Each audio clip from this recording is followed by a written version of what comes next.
Ya, Anda kembali bersama kami di Primetime Talk. Kita masih bersama dengan Pak Nasir Mansur, Pak Dirgo Purbo, dan kita ke Grand Studio dulu, Rudi. Iya, ada Mas Satya Yuda, ini dari Golkar, anggota DPR. Kemarin dia ada di Komisi Energi ya. Nah, ini mungkin pas sekali untuk bicara soal ini. Mas Satya, kalau kita bicara soal subsidi BBM ini kan jumlahnya luar biasa besar, Mas. Hampir 300-an sebetulnya kalau untuk BBM saja ya. Iya. Nah, ini kan sebetulnya kalau kita head to head kan dengan defisit APBN, ini kan sebetulnya kita bisa saja nggak mesti harus berhutang untuk APBN, paling tidak untuk yang kemarin ditetapkan seperti itu. Gimana Mas melihatnya, Mas? Ya, kalau secara matematika gampang saja kita bilang defisitnya 257,9, lantas subsidinya untuk BBM saja sekitar 290, subsidi kita ambil, berarti tidak perlu utang. Tapi kan tidak demikian, karena subsidi BBM ini adalah penggerak daripada ekonomi, ya. BBM sendiri itu penggerak ekonomi. Ya. Begitu subsidi kita cabut, kita tidak merealokasi anggaran itu kepada aspek-aspek yang bisa menekan inflasi, ya inflasi akan membumbung tinggi. Daya beli masyarakat pasti akan kedodoran. Nah, sehingga kita tidak bisa semata-mata mengkalkulasikan bahwa defisit dikurangi dengan subsidi, atau subsidi diambil, defisitnya hilang. Jadi menurut saya yang lebih arif itu adalah bagaimana pemerintah sudah mulai mengevaluasi, dan apalagi pemerintah baru nanti, untuk program-program yang meninggalkan BBM lah. Jadi kita punya bahan bakar yang bukan bahan bakar mahal. Artinya bukan subsidinya yang ditarik, tapi program-program yang tadinya menggunakan BBM itu dikonversi seperti itu ya? Ya, jadi faktor energinya itu kan harus ada. Energi kan sebagai sumber atau engine daripada ekonomi ya. Sehingga kalau itu bisa kita convert menjadi gas ya, menjadi listriknya juga kita bikin geothermal, kita bikin hydropower ya, terus nanti mungkin nuklir masuk di situ. Sehingga energi jalan ya. Tapi bagaimana dengan infrastrukturnya sendiri, Pak Satya? Bagaimana?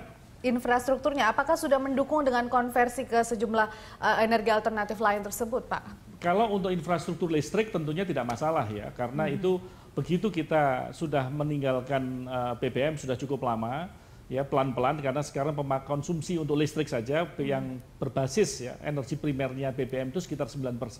Walaupun secara kumulatif daripada anggaran itu dia 70% sendiri terkontribusi akibat daripada kita masih pakai BBM.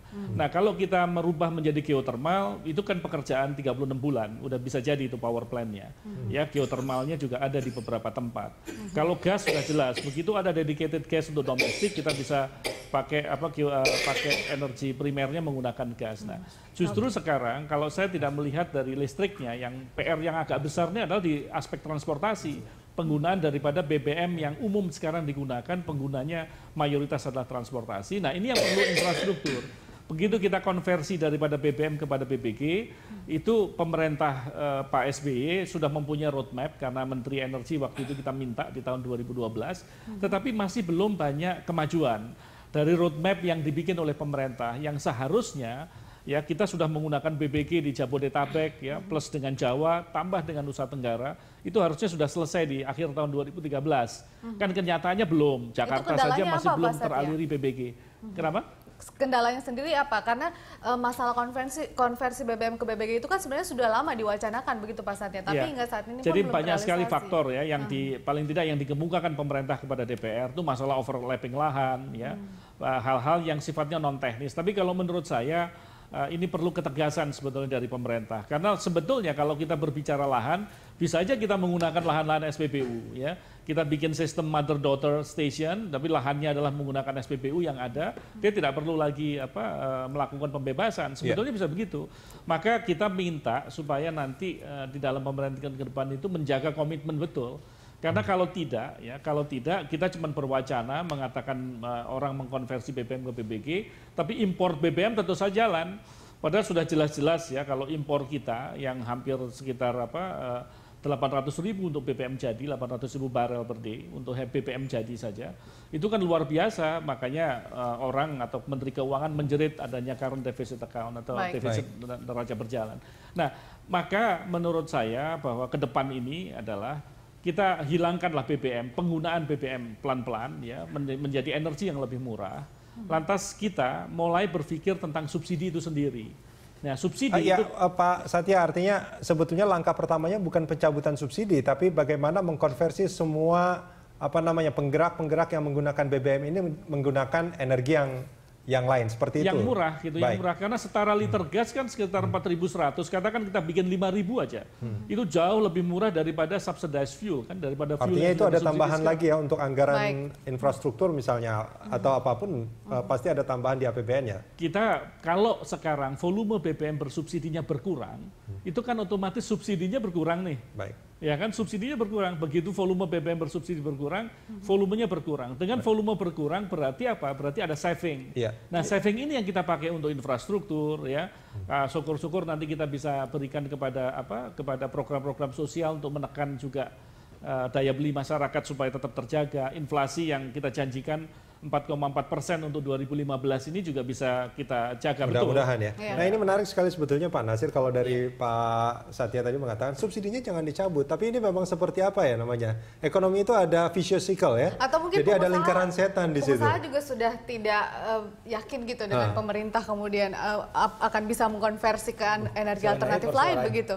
Persoalannya ini kan sudah hampir 5 tahun kurang lebih ya.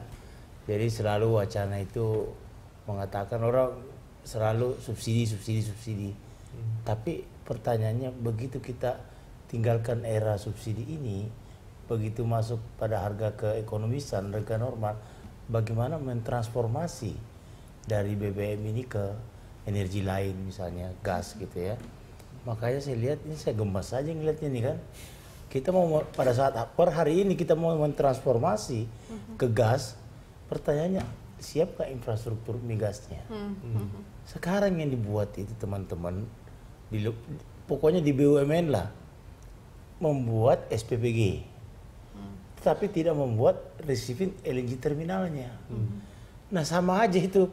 Jadi SPPG itu ngambil LNG-nya atau gasnya itu dari pinggir laut, sama aja mobil dipasang di situ, jalan lagi. Kos lagi gitu. Kos lagi, jadi kan tidak ada penyelesaian. Padahal teman-teman di BUMN ini sudah raksasa semua gitu kan. PGN, Pertamina, masa nggak pernah ada berwacana untuk pada saat kita mentransformasi dan kita pindah ke gas, infrastrukturnya bagaimana?